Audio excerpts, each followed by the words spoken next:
la paire devrait rester baissière, sauf surprise du côté des publications américaines. Le billet vert qui a donc repris de la vigueur. Oui, alors à part le dollar australien, le dollar américain s'est renforcé contre toutes les monnaies du G10, hein. Alors on a deux facteurs qui expliquent cette remontée du dollar, hein, le ralentissement de la croissance en Europe mais aussi en Chine et la résilience de l'économie américaine, hein, donc le American exceptionalism, hein, comme on pourrait dire, et comme l'a retenu d'ailleurs Powell à Jackson Hole, hein. Alors étant donné la pause attendue des taux directeurs de la Fed pour septembre, c'est la remontée de la partie longue de la courbe des taux américains qui a favorisé les achats de dollars, hein.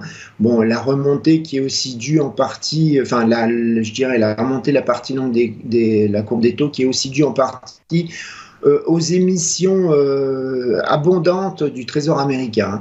Alors les chiffres américains, notamment le corps PCE dont on vient de parler, le rapport sur l'emploi américain, seront cruciaux, comme vous l'avez dit, pour déterminer si la paire va remonter dans un trading range au-dessus de sa moyenne mobile de 100 jours ou s'il y aura une continuation de la baisse, hein. Côté zone euro, comme je l'ai indiqué précédemment, on surveillera l'inflation, mais un ralentissement vraisemblablement insuffisant est attendu, et malgré un PIB allemand qui est sorti de récession technique, hein, donc la semaine dernière, on s'attend à ce qu'il plonge à nouveau donc, pour le troisième trimestre. La BCE, donc, elle va être coincée de choisir entre inflation et récession. Donc je doute que la paire continue d'avoir un soutien, en tout cas à long terme, de ce côté-là, hein. Maintenant, on peut se poser la question à court terme, légitimement, si beaucoup de facteurs négatifs ne sont pas déjà dans les prix, hein, et comme, voilà, donc ça c'est à faire attention, mais comme je vous l'ai dit aussi au début, là, surveillez la Chine, car il y aura publication des indices des directeurs d'achat, il ne faudrait pas qu'ils déçoivent, hein.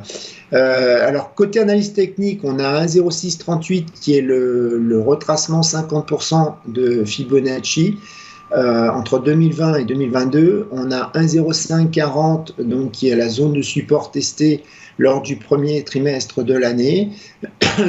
Et on a donc support résistance, hein, puisque là on vient remonter juste au-dessus, la moyenne mobile 200 jours qui a un 0,805.